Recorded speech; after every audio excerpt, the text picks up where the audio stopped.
Fala gurizada, tudo bem? Eu sou o Gustavo Globig Farina, pessoal da Olimpíada. Me conhece também bastante pro Globig e hoje nós estamos na nossa quarta aula de mecânica e vamos ver movimento circular, né? Coisas de força centrífuga, força centrípeta, algumas coisas envolvendo com cinemática, com dinâmica, envolvendo tudo que a gente viu até agora, tá certo? Vai ser uma aula bem interessante mesmo e a gente vai praticamente terminar as questões de dinâmica. E vai faltar só, pra gente terminar o curso de mecânica, a parte de energia e momento, que vai ser a próxima aula, tá certo? Comentando só algumas coisas, a gente vai fazer uma aula de revisão na quinta-feira, um dia antes da UBF, né? Pra poder pegar ali os conteúdos que ainda não estão tão bem, pra poder revisar, poder melhorar. E daí, se tiver alguma questão que tu queira da UBF, tal ano, tal conteúdo, só pedir pra gente fazer, a gente vai estar acumulando esses pedidos aí, né? Pra tentar resolver nesse aula de revisão, tá certo? Ou um pedido de algum conteúdo que ainda não está muito claro. Então eu acredito que seja isso. Se puder ajudar dando like, se inscrevendo, aumentando o engajamento pra gente ter um alcance maior, eu ficaria muito grato. Viu, gurizada? Bora pra aula! Eu vou agora para a explicação teórica, né? Aqui a gente tem uma circunferência meio mal desenhada, desculpe, não sei desenhar bem, mas ela é para ter um raio igual, ela é para ser a mesma distância, tá? E a gente vai ter aqui algumas coisas muito interessantes acontecendo. A gente vai ter uma aceleração tangencial, uma velocidade tangencial e também poderia ter uma velocidade radial, mas não precisa se preocupar com isso, não vai cair nada com esse grau que traz mais dificuldade, né? Não vai cair esse tipo de coisa na primeira fase da UBF e acho que nem na seguinte, uma velocidade radial aqui. E a gente vai ter uma aceleração centrípeta ou aceleração radial que aponta para dentro, tá certo? Então, o que a gente vai ter aqui que é muito importante? Quando a gente tem um movimento circular uniforme, ou muita gente conhece por aí também como MCU, ou seja, raio constante e velocidade constante, né? Talvez você pense, não tem uma variação de velocidade, portanto não tem uma aceleração, né? Até porque a gente definiu pela cinemática que a aceleração é mesmo que a variação de velocidade pela variação de tempo, certo? Esse delta aqui que representa a variação. Só que a questão é que essa fórmula aqui não está 100% certa, né? A gente tem que colocar um pequeno ajuste nela que vai levar a uma mudança nas concepções teóricas que talvez você tenha sobre cinemática. Uma flechinha em cima. O que essa setinha indica? Ela indica uma grandeza vetorial. E o que a gente quer dizer quando eu falo um vetor, né? O que eu quero dizer? Eu quero dizer uma grandeza que ela tem um sentido indicado e também geralmente uma direção. Então eu vou colocar aqui num plano cartesiano, tá? Para deixar mais explícito. Aqui é y e aqui é x e eu tenho uma velocidade para cá. Eu tenho uma velocidade tal, esse vetor velocidade é o mesmo que eu vou colocar eu não vou colocar metros por segundo, tá? Porque trabalhar com unidades não é bom na física. A gente vai ter que 4 metros por segundo na direção y, né? 4 metros por segundo aqui. Estou decompondo o meu movimento, que nem a gente fez de maneira bem semelhante, né, quando trabalhou com parábolas, essas coisas aí, lançamentos de projéteis. E 3 metros por segundo na direção x. Então, o que eu posso definir é que a velocidade, todo vetor a gente pode definir da seguinte forma. Vetor velocidade é igual ao módulo desse vetor, né? Não precisa ter flash dentro, não fala quanta diferença, vezes o versor. E o que o versor vai indicar? Ele vai indicar a direção. Então, eu posso pensar que aqui eu tenho uma pequena porção de y, né, como versor, e uma pequena porção de x. Então, o meu versor v, note bem, eu estou falando de v aqui, ele vai estar relacionado, vai ser uma função de x versor e y versor, dependendo da inclinação que eu tenho em relação aqui às minhas coordenadas, né? Eu vou ter um pequeno versor para cá. Eu vou definir que a velocidade, esse v com a seta em cima, vai ser o mesmo que o módulo vezes o versor, ou seja, vai dizer para onde que aponta. Porque eu poderia ter só esse módulo e apontar para qualquer lado, para qualquer direção. Esse cara vai dizer exatamente para onde aponta. Então o que acontece é que como a aceleração é uma grandeza vetorial e a velocidade é uma grandeza vetorial, eu posso ter um módulo constante e ainda assim ter uma aceleração. Por quê? Porque a gente está falando da variação desse cara, não só a variação desse cara aqui que a gente usou em cinemática. Então se a direção dele mudar, quer dizer que a gente vai ter uma aceleração. Entendeu? Por isso que a gente vai ter esse movimento circular com uma velocidade constante e ainda assim a gente vai ter um processo de aceleração. E o que a gente vai ter aqui no movimento circular? Que a aceleração tangencial vai tratar sobre a variação do módulo da velocidade, enquanto a variação na direção, né, ou seja, que ele está apontando para cá, vai ser a aceleração centrípeta, tá certo? Então, definindo algumas coisas, algumas coisas que a gente vai conseguir demonstrar essa parte que eu já abri as contas, tá? A gente precisa trabalhar com a noção de radiano. E qual é a noção de radiano? É só uma outra unidade de grau, ou seja, abertura entre duas retas, que a gente vai usar no lugar de graus porque é mais útil. Eu vou mostrar porque que é mais, a gente tem menos trabalho, né, usando o radiano. A gente pode definir não, é sabido que o perímetro da circunferência é justamente 2πr, né? Acho que isso aí é fato conhecido por todo mundo. E o que eu vou ter, eu vou buscar um ângulo tal que quando eu multiplicar r, o raio, pelo ângulo, eu vou ter o arco de circunferência x, né? Eu vou ter exatamente x. Então eu posso definir que uma relação de proporcionalidade, ou seja, esse tamanho de arco em relação ao arco total, que é 2πr, eles são proporcionais em questão do ângulo, ou seja, quanto maior o ângulo de abertura, maior o arco que eu vou ter. Devido a essa relação de proporção, eu posso definir que o arco x que eu quero sobre 2πr é o mesmo que o ângulo que ele tem, eu vou colocar aqui em graus, porque é o mais conhecido, né? O ângulo em graus sobre 360, que é giro total, né? Isso é uma outra maneira de escrever que o x é o mesmo que θ, o ângulo em função de graus, o ângulo em graus sobre 360 graus vezes 2π, tá certo? Só que agora eu vou procurar justamente aquela definição de ângulo radiano, que é só multiplicar pelo r, eu esqueci do r aqui, e eu vou ter o meu x. Ou seja, como é que eu vou conseguir obter isso? É só colocar que esse cara aqui é o ângulo em radianos. E daí a gente chega na definição de ângulo em radiano. Ou seja, o ângulo em radianos, coloquei o R aqui, é o mesmo que θ, o ângulo em graus, sobre 360 graus, vezes 2π. Tá certo? Essa é a definição que a gente vai utilizar. E ela faz realmente bastante sentido, porque assim, pega 120 graus, 1/3 de toda a volta. Tu vai ter que o ângulo em radianos é 120 sobre 360, 2π sobre 3.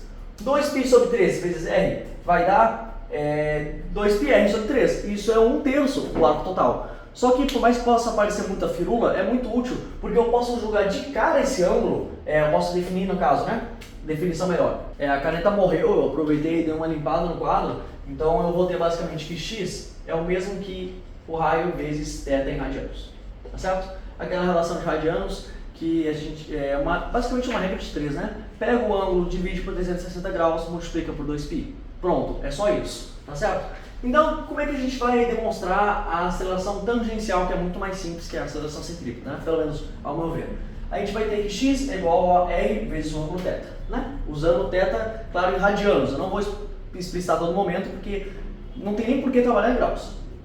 Então eu vou pegar a variação de x sobre a variação de tempo e como o r é constante, eu só vou pegar a variação então do ângulo θ sobre o tempo. Isso aqui a gente vai definir na física como ômega. Ômega é a velocidade angular, tá certo? Então é o mesmo que dizer que a velocidade tangencial, ou seja, aqui, que vai ser justamente tangente ao raio, daí que vem o termo tangencial, é r vezes a velocidade angular.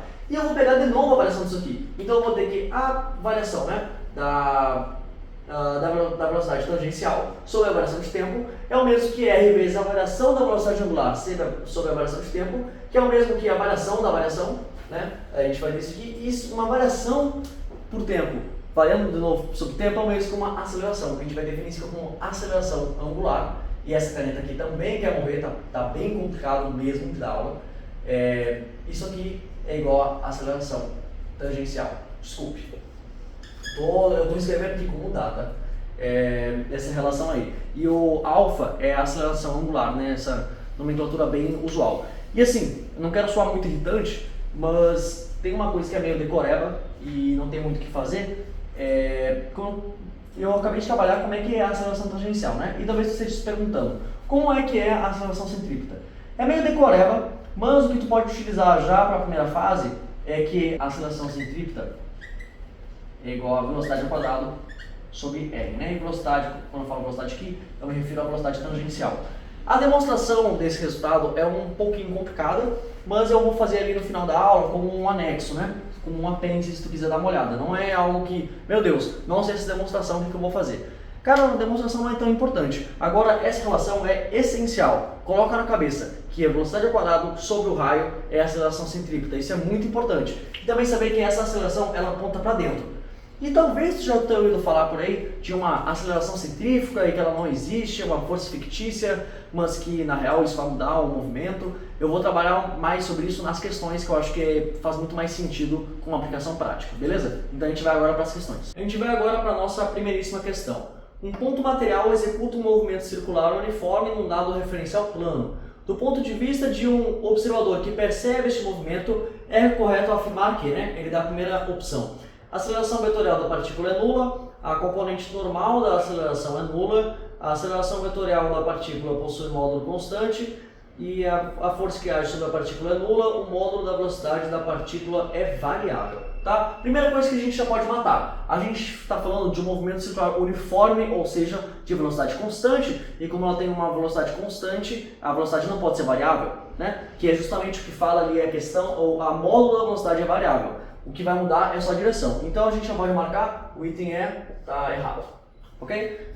O item D ele fala a força que age sobre a partícula é nula. Não, a força que age sobre ela não é nula, porque ela está num movimento circular. E como ela tem um movimento circular, ela tem uma variação de direção, o que implica uma aceleração. E uma aceleração implica uma força. Agora, quem é a força que vai atuar para fazer essa resultante centrípeta? Aí que vai mudar para cada problema, tá certo? Então, item D tá errado. O item C ele vai falar a aceleração. Tá, eu vou pular porque eu quero falar os errados primeiro. A componente normal da aceleração é nula. Quando a gente está falando da componente normal, a gente está falando justamente isso aqui, normal ao movimento. Tangencial é que vai ser nula, E aí, justamente a definição da aceleração centrípeta é que ela é normal ao movimento. Lembra que eu falei lá, acho que na primeira ou na segunda aula, que normal é quando a gente vai ter perpendicular, tá certo? Então, não, o item B está errado. E por último aqui, o item A ele vai falar que a aceleração vetorial da partícula é nula, que é absurdo, porque seria o mesmo que dizer que a aceleração total é nula. E de fato, o item C ele está certo, porque, como eu falei antes, a aceleração centrípeta ela vai ser definida como v ao quadrado sobre r. Velocidade não muda, raio não muda, portanto o item C é o correto. Fui lá, recarreguei as canetas, espero que agora funcione, tá? Só para poder fazer essa próxima questão aqui.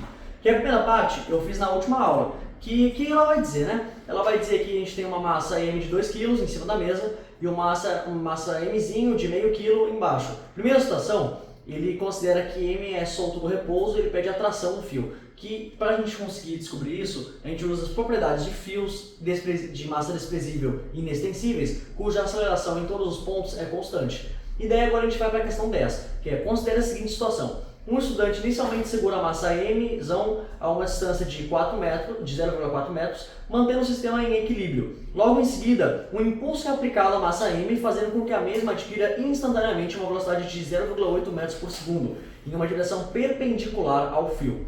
Qual a aceleração do corpo de massa Mzinho? Então a gente vai ter o seguinte. Nesse instante que ele bateu, e saber o que é impulso não é muito importante. O que interessa é que está com a velocidade de 0,8 metros por segundo, ok? 0,8 metros por segundo. Olha, essa caneta está bem cheia, bem forte. Então, o que vai acontecer é que a gente vai ter esse cara vai estar sofrendo nesse instante de tempo, e note que o sistema não está em equilíbrio, porque essa massa Mzinho vai estar sofrendo uma aceleração para baixo, Uma aceleração A.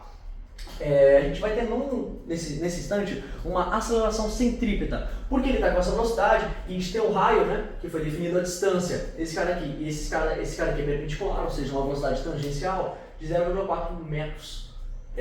Então o que a gente vai ter é que esse cara vai sentir uma aceleração centrípeta resultante. Beleza, isso que é muito bom. Quem é que vai ser responsável por essa aceleração centrípeta? A única força que está atuando, a tensão. Essa tensão. Então a gente vai ter aqui tensão, a força é igual a MA. E no caso, A é a aceleração centrípeta, ok? Eu vou me mudar de lado aqui para poder trabalhar melhor. A gente vai ter que a tensão é igual a massa vezes a aceleração centrípeta. E a aceleração centrípeta ela é definida por ACP é igual a V ao quadrado sobre R. Desculpe, isso é o feio aqui. V ao quadrado sobre R. Bom, a velocidade, a gente só abrir as contas aqui, a gente vai ter aqui 0,8 ao quadrado sobre 0,4, que é igual a 0,64 dividido por 0,4, que é igual a, pega aqui, pega 64 dividido por 4, por 40 na real, pega isso aqui, 64 dividido por 4, 16 vai dar 1,6. 1,6 metros por segundo ao quadrado, né? Porque a gente está falando de uma aceleração, ok? Então a gente vai ter que a massa, ou seja, a massa que mede 2 kg, vai ter 2 vezes 1,6 é igual a força em newtons, atenção, é igual a tensão, que vai ser igual a exatamente 3,2 newtons. Pronto. Desculpe, o N saiu bem feio. 3,2 newtons, ok? E essa é a mesma tensão que está puxando esse cara para cima. Para cá ter, e a gente vai ter para cá um peso, né? Inclusive essa aceleração aqui pode ser que ela aponte para baixo ou não, tá? A gente vai descobrir pelas contas agora. A força do peso, esse cara mede 0,5 kg, né? Não G. Se fosse G seria minúsculo isso aqui, kg. Então o peso vai ser, isso aqui vai ser igual a 0,5 vezes 10 vai dar 5 newtons, aproximadamente, né? Porque a aceleração gravitacional é aproximadamente 10 metros por segundo ao quadrado. Não se preocupe em utilizar 9,8, a menos que seja especificado na prova. Menos para baixo. E para cima a gente vai ter essa força de 3,2 newtons. Portanto, a força resultante que esse cara vai sentir é a força para baixo, né? Uma F resultante é igual a 5 menos 3,2. 5 menos 3,2 é fácil de pegar, 1,8. 1,8 newton. E a gente vai pegar de novo, né? F resultante é igual a MA. A gente tem que a aceleração, a gente quer encontrar a aceleração, né? Divide pela massa, divide por 0,5 ao mesmo que multiplicar por 2. Portanto, a aceleração vai ser igual a 3,6 metros por segundo ao quadrado. Isso que a gente chega à conclusão. E no caso ela vai ser para baixo, como a convenção é a aceleração para cima é positivo, a gente vai ter que a aceleração para baixo vai ser negativa. Então a aceleração vai ser menos 3,6 metros por segundo ao quadrado, que é justamente o item B. Resolvida a questão. Vamos agora aqui para a nossa terceira questão. Um carro está fazendo uma curva à esquerda em uma estrada. Considere que as rodas do carro estão girando sem deslizar e o carro mantém sua velocidade escalar, rapidez, constante durante a curva. Sejam ômega-i e alfa-i, respectivamente, a velocidade e a aceleração angulares das rodas internas, mais próximas do centro de curvatura da estrada, e ômega-i e alfa-i as correspondentes grandezas para as rodas externas. É correto afirmar que, e ele dá uma série de opções, tá bom? Então a gente vai ver o seguinte, tá?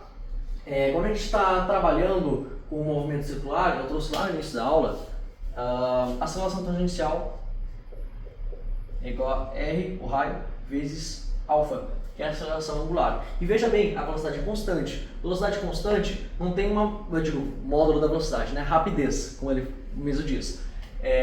Como o módulo não muda, a aceleração tangencial é nula, zero. Bom, o raio não tem como ser zero, né? A gente está vendo aqui que é uma curva, então a aceleração angular tem que ser zero, e só nisso aí a gente já matou o item A e o item B, que eu estou vendo aqui, tá certo? Vamos agora para o ômega. E aqui pode ficar um pouco mais complicado, mas eu acho que eu vou usar aqui um recurso geométrico, acho que vai ficar mais claro. Vamos definir para cada um dos pontos. Eu vou chamar esse aqui ponto 1 e esse aqui é o ponto 2. E vai estar, de novo, aqui o ponto 1 e aqui o ponto 2. Ah, não, esse aqui é um mau exemplo na real, né? Eu vou pegar aqui, vou chamar esse aqui de ponto 2 e esse aqui é o ponto 2. Cara, pior que nem tem muita coisa geométrica que eu percebi agora. É só tu ver que a abertura angular dos dois é a mesma. Tipo, é só isso. Não tem mais mistério. Mesma abertura angular. Né? Variação de θ no caso. Mesma coisa, para 2 vai dar variando esse ângulo, para 1 vai dar variando esse ângulo. A velocidade deles é diferente. Porque a gente vai definir que a velocidade tangencial é igual a R vezes ômega. Certo? Só que ele não pede a velocidade, ele pede só a velocidade angular. Então a velocidade angular dos dois vai ser a mesma e a gente vai chegar à conclusão que o item certo tem que ser o item C, né? Ou seja, ômega interno igual a ômega externo e a aceleração tangencial, assim como a aceleração interna e a aceleração externa angulares são nulas. Tá certo? Para a próxima questão. Agora a gente vai para a nossa última questão. Um artista de circo construiu um globo da morte, que é tipo uma esfera que o pessoal fica girando aí enlouquecidamente, com 6 metros de diâmetro, cada vez que dizer que 3 metros de raio. Em suas apresentações, pilotando uma motocicleta de peso P, ele completa um loop em 2 segundos. O recorde de loops completados por ele em uma mesma apresentação foram 12. Durante os loops, a velocidade da moto é praticamente constante. Ele pede que a variação da força normal que o globo exerce no automóvel entre o ponto mais alto e o ponto mais baixo do loop é. E aqui é muito interessante, porque as informações de quantos loops ele dá, de quanto tempo ele leva, serve pra nada, tá? Inclusive eu anotei aqui, não serve pra nada. Porque a gente vai utilizar o seguinte, a gente vai utilizar o conceito da força centrípeta, tá? Não, isso que é algo bem interessante que eu inclusive queria comentar. Que em algum lugar talvez tu possa ouvir falar sobre força centrífuga. E o que a gente quer dizer com uma força centrífuga? Ela é uma força fictícia que tu vai utilizar quando tu troca de referencial. Porque existem duas maneiras de poder ver esse problema, tá? Quando tu está girando uma coisa. Tu pode ver como essa coisa girando e ela sente uma centrípeta resultante, ou tu pode parar ela. Tu pega um outro referencial onde ela está parada, e daí tu tá indo para um referencial girante. E daí por conta disso tu vai sentir uma força inercial para fora. Bom, mas isso pode parecer estranho. Por que parado ele sente uma força para fora e quando ele está se movendo ele sente uma força para dentro? Isso não é hipócrita? Essa força inercial ela não deveria ser aplicada justamente para dentro? Eu vou resolver esse problema das duas formas para poder exemplificar como que tu pode utilizar a centrífuga para resolver alguns problemas. Às vezes é mais conveniente, às vezes não é. Cara, no real não faz muita diferença não. Não vai mudar muita coisa. Então existem duas maneiras da gente poder ver. A primeira coisa que a gente pode ver é pensar nele como... vou pegar a primeira maneira que eu acho mais simples, tá? Ele vai estar se movendo com a velocidade. Ele diz que a velocidade é praticamente constante, ok? Como a velocidade é praticamente constante, ele sempre vai estar sentindo para cá uma força centrípeta resultante, tá certo? Sempre vai estar apontando aqui para dentro do movimento que ele está fazendo. O que acontece é que para ter essa força centrípeta resultante, ela vai depender da componente que a normal faz, e a normal sempre é aplicada, né? Essa que eu vou chamar aqui a normal 1, que ela é sempre aplicada no sentido contrário, né? No corpo, ele está tendo contato nessa orientação, então vai estar apontando para cá. Que inclusive tem uma questão que eu já resolvi de dinâmica assim. E para cá também vai ter a normal apontando para cima, N2. Não faz sentido uma normal puxar para cima o objeto, ok? E vai ter o peso sempre, né? Vai ter aqui o peso mg, e vai ter aqui o peso mg, ou no caso é igual a P, né? Porque a própria questão já disse. E aqui também vai ter uma força centrípeta resultante, porque ele disse que a velocidade é constante praticamente todo movimento. É só pegar então aqui força resultante. Aqui nesse caso, FCP é igual a o N2, mesmo sentido, menos o peso que está apontando no sentido contrário. E aqui a gente vai ter que a força centrípeta é igual ao peso, está apontando no mesmo sentido, ao peso mais a normal. É só igualar essas duas aqui, porque é a mesma coisa. Vou ter então que N2 menos P é igual a P mais N1. Conclusão, N2 menos N1 é igual a 2P. É isso. A variação da força normal vai ser 2P, que é justamente, vendo aqui, o item D da questão. Mas agora eu vou apagar as coisas aqui e mostrar uma outra maneira de poder visualizar o que está acontecendo. Beleza, agora eu vou resolver a questão mostrando como se a gente trabalhasse com uma centrífuga. Vou matar esse mistério, tá bom? O que vai acontecer é o seguinte, a gente vai ir para um outro referencial que originalmente o negócio tinha velocidade V, né? Agora não vai ter mais, porque a gente vai pensar, e se a gente fosse para um outro referencial onde a velocidade dele é nula, né? Ou seja, velocidade igual a zero e, tipo, dane-se. A gente estaria indo para um outro referencial que estaria se mexendo aqui com uma velocidade angular ômega, tal que ômega é igual a V sobre R, né? Que faz bastante sentido, porque essa seria a velocidade angular dele, indo para esse outro referencial, onde ele vai estar parado. Não vai estar com movimento, isso aqui não vai existindo. Então a gente vai definir que ele vai sentir uma força inercial para fora. E essa força inercial vai ter a aceleração dessa força, né? Da centrífuga, que é o nome dessa força inercial, evaporada sobre R. Como o V é constante e logo a aceleração centrífuga também é constante, é o mesmo que dizer que a força centrífuga é constante. E veja bem, ela não existe. Ela está sendo criada para fazer uma correção dinâmica porque a gente foi para outro referencial. E por que isso aqui pode ser útil, né? Porque tu pode montar, é só tu montar as equações dinâmicas, só que tem aqui que vai o pulo do gato. Quando a gente trabalhou no outro modelo, ele estava com uma velocidade resultante. Portanto, como ele tinha uma velocidade, ele estava num movimento circular e ele tinha que sentir uma força resultante para baixo. Então a gente armou, né, aquela equação de força centrípeta é igual a N2 mais P, por exemplo. Só que agora a gente vai fazer o seguinte, esse cara está em sentido contrário e a força resultante tem que ser nula, porque a gente tem outro referencial. Isso aqui, esse caso agora, é o mesmo que escrever aqui, N2 para baixo, mais P, os dois estão no mesmo sentido, menos a força centrífuga é igual a zero. Só que está percebendo aqui, isso é o mesmo que dizer, né, soma dos dois lados desse cara é o mesmo que dizer isso aqui. Pronto, que eu não estou trabalhando com sentido, tá? Estou trabalhando com módulo.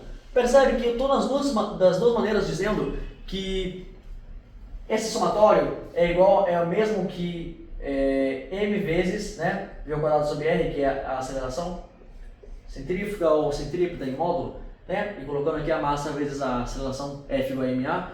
Estou dizendo a mesma coisa nos dois casos, só que uma estou trabalhando no referencial, o outro no outro. Então assim, as coisas vão dar o mesmo resultado, né? Seria estranho se não desse. A gente vai ter aqui, né, a força centrífuga é igual a N2 mais P.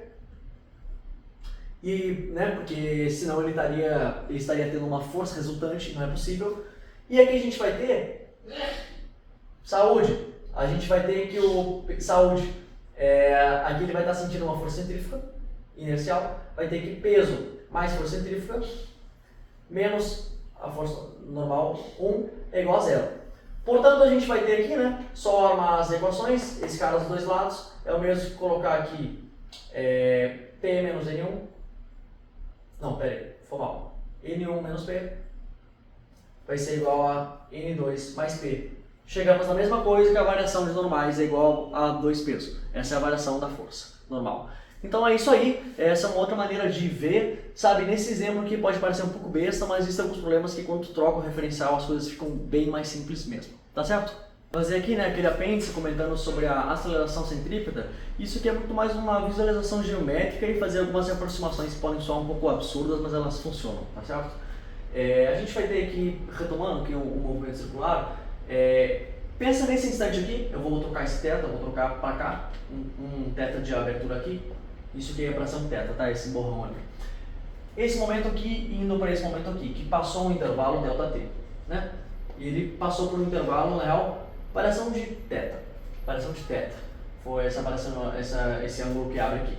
Ele vai estar com velocidade para cá e depois com velocidade para cá. E dá para mostrar por geometria que a abertura desse ângulo é a mesma que a abertura desse ângulo, né? Porque os dois estão tangenciais, justamente 90 graus. Aqui, uma tangente. Então a gente vai ter que é o mesmo θ. Isso que é a mesma coisa de desenhar, pensando aqui como se aqui tivesse a partícula, o ponto, e essas canetas estão me matando. A gente vai ter a velocidade tem o mesmo módulo, né? Então ela vai estar inicialmente para cá e ela vai estar indo para cá. Então a gente pode definir em termos vetoriais, né? Opa, V1 e aqui V2, e essa aqui é a minha variação de velocidade, tá certo? E por radianos, assim, pensando num ângulo muito pequeno, isso é quase a mesma coisa que um arco de circunferência. É aqui que fica um pouco carteada a coisa. Então isso que é aproximadamente a velocidade, que tem sempre o mesmo módulo, o módulo da velocidade, eu vou trabalhar só como V direto, vezes a variação de ângulo θ, né? Porque aqui é para ser um Δθ. Então eu vou ter que a variação de velocidade é igual a velocidade vezes, né, o Δθ. Vou tirar a variação pelo tempo dos dois. E note que eu estou pegando justamente a aceleração, né? Estou pegando em termos vetoriais, só para deixar explícito, variação vetorial. O módulo dessa variação, estou pegando, sobre a variação de tempo. Tá certo? Isso aqui a gente já pegou pelas relações aqui do movimento circular, que é a velocidade angular. E a velocidade angular vezes R é igual a velocidade, ou seja, divide por R, velocidade angular é igual a velocidade tangencial sobre R. Isso aqui vai ser igual logo a V vezes V sobre R, que é igual a V ao quadrado sobre R. E essa é a minha famosa aceleração centrípeta, tá certo? Não é a demonstração mais formal que existe, não é a mais correta, mas ela utiliza essa aproximação e ela realmente é bem efetiva, ela funciona. Então pessoal, esse que é o fim da aula, acho que ela acabou sendo um pouco breve, né, porque eu não trouxe muitas questões, é até um pouco estranho porque eu não consegui achar muitas questões da UBF que envolvessem o movimento circular. Se vocês acharem alguma para recomendar para a aula de revisão, eu faço lá. Que quando eu comecei a estudar física, quando eu comecei a estudar para a UBF, esse foi o conteúdo que eu mais tinha dificuldade, de longe. Eu achava complicado, eu não entendia direito por que era V ao quadrado sobre R, a aceleração centrípeta, e confundia uma coisa com a outra. Essa demonstração que eu mostrei no apêndice foi a que mais fez sentido para mim sempre, né? Foi onde eu consegui absorver melhor. Eu sempre fui um cara que precisei muito ver a prova para poder fazer mais sentido, mesmo que eu não entendesse direito a prova. Então é isso aí, gurizada. Esse conteúdo é um pouco mais puxado, eu acho que vale a pena pegar questões por aí, dar uma treinada. Eu estou colocando mais algumas também no material da aula que envolvem trabalho e impulso, que eu ainda não passei, por isso que eu não dei aqui na aula, mas eu sugiro dar uma olhada, beleza? Então é isso aí. Se puder ajudar se inscrevendo, dando like, aumentando o engajamento da gente. E também a próxima aula vai ser Momento de Energia. A gente vai finalizar a mecânica e depois a gente vai ter uma aula de revisão antes da OBF, né? Na quinta-feira. Então é isso aí, gurizada. Valeu!